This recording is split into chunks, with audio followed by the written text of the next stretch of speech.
Hello lovely friends, thank you so much for being here today. Here's a sneak peek at today's gradient Dutch pour challenge.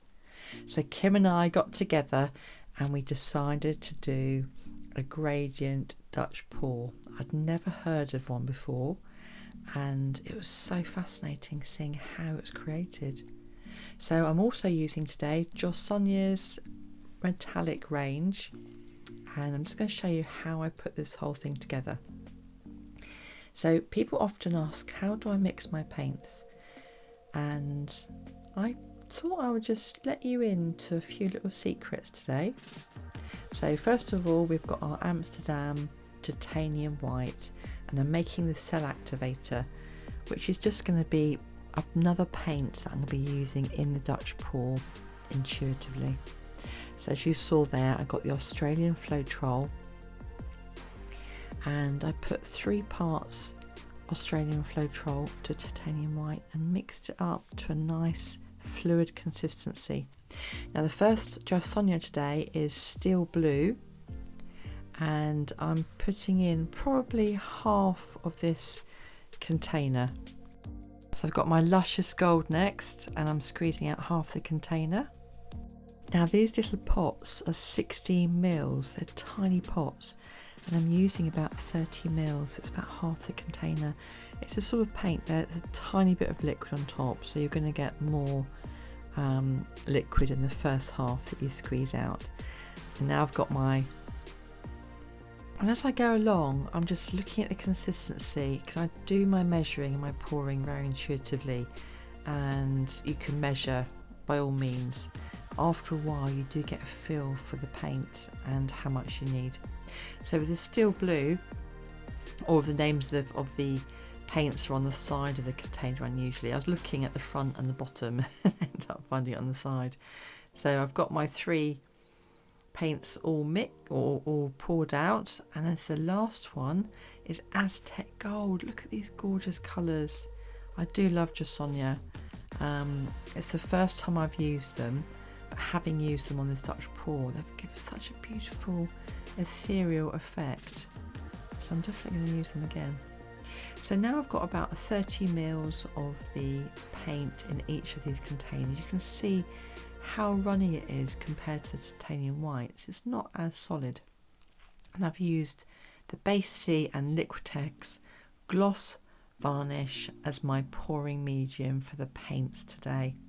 So the cell activator's got the Australian Floetrol in, so I can have a few cells in the Dutch pour, and this medium here is just to add to the paints. The other type of mediums I use in other videos, you can see this is the Shelley Art pouring medium that's suggested, so I'm using that today because it felt like a natural carry-on. I usually use Josonja gloss varnish with the Base C, but today I'm using Liquitex gloss varnish instead as a water-based varnish. So it'll be interesting to see how it turns out. And as I usually use the Josonja gloss varnish as part of the medium, and I'm using the Josonja paints. Be interesting to see how different it is using the Liquitex instead. So now I've got the paints to the consistency that I like. I'm just adding a tiny bit more water, and it's great having the paints on a spinner, because as you go round you can then see how liquid it is, and I can get a sense of 1 or 2 of them need a little bit more water, and at this stage I'm literally putting in drops just to get it absolutely right. So if you saw my container I was using to put the water in, it's an old Sriracha container that I've cleaned out. By the way, if you want to clean out those containers, bicarb of soda is fantastic. Just leave it overnight and it clears it right out.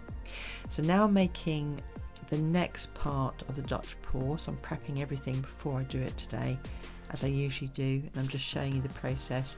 So I'm using Floetrol, which is available in mostly Europe, and Liquitex pouring medium. So it's 75% Floetrol, 25% Liquitex pouring medium, and then I put in a little bit of water just to get the consistency the same as the paints. So now I'm using a bit of a drip test. I'm getting all the paints, just a little drop of each, using different coloured sticks. And I'm thinking, oh, where's my white one? It doesn't matter too much if the cell activator is thinner or thicker, but you will get different effects. But I've decided to keep everything the same consistency today. So now I'm playing around with the hairdryer just to see how it moves across the surface. I've never used this pouring medium on its own with paint, so I'm just seeing how it plays and how much colour you need to add. In a minute I'll show you how I do the base, and then how I do the transparent colour on top, and then how I do the Dutch pour. It's quite a process, it's really fascinating, and I really recommend it. You get such a lovely 3D effect. So I'm just playing around with the paints and seeing, you know, what happens when you use a metallic colour with the pouring medium, just testing out the different strengths and the different depths of colour, and seeing how it glides. And I'm finding out that you need quite a lot of colour, because of course you've got a lot of pouring medium in effect in that white layer. Yeah, so it looks quite transparent. Okay, so this is the very first step in the process. I've laid out my canvas on my spray board, and I'm using the blue deco spray from Pebeo just to give an all-round colour on the edges. Now I'm using my light pink to create an auric sort of centre feel, and then I'm just going to fill in the sides gently with the blue again, just spraying for about a foot away from the side. It's a bit nearer there just to get a bit more depth. So I'm wanting to create a sort of a circular feel in the middle, the light sort of beaming out, if you like. So now I've got enough blue on there and all the sides are coloured. I'm just using a little bit of my white to give a bit of a spattered auric sun feel, and then needing a tiny bit more blue, and then I'm going to finish off with my light pink. It's very, very light pink, and it's lovely for this, but it's actually not very visible. You can't really tell the difference between the white and the light pink hugely, but it does look soft. And next time I think I'll get the pearl pink, which is very slightly darker. Can you see light pink? Okay, so now it's all dry. I'm going to put the transparent Floetrol on, and this acts as the layer, just intuitively putting the paints down. In my mind I have a butterfly shape that I want to form, so I'm putting a little bit more paint on the outer sides, but you want a fair bit in the middle because you'll be blowing out from the middle. The paints are very, very fluid. It's been a while since I've done Dutch pour, and I'm really fascinated to see how this turns out. Can you see already it's very warm here at the moment, how you can see the transparency on the edges already. Really enjoying adding the colours, and I can almost get a sense of how it's going to blow out. So I've got the hairdryer and I go down and out, down and out. It's really enjoyable, it's really therapeutic doing this. Down and out, down and out. Because it's a fairly small canvas, there's not a huge amount of blowing out to do. Can you see the butterfly wings? You see how it's formed really easily. So just using the blowtorch to get rid of any air bubbles. Got a few cells appearing, not a huge amount, but that's fine. Very fluid and very, very lovely. I almost get a sense of Raphael colours, if you can relate to that. And now I'm going to use my cocktail stick to do some swirls. So enjoy the process, and I'll come back shortly to show you the end result.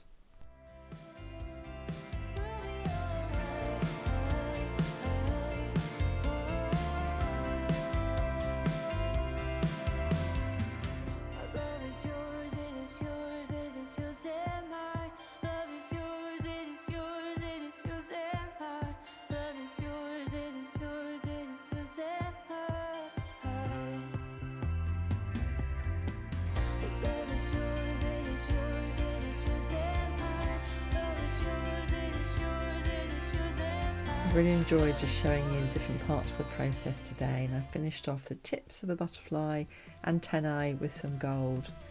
So this is how it looks when it was partly dried, and then when it was completely dried. So you can see that 3D auric feeling. Oh, I've just so enjoyed doing this today. Thank you so much to dear Kim for the challenge and for doing this with me. I've loved collabing with you.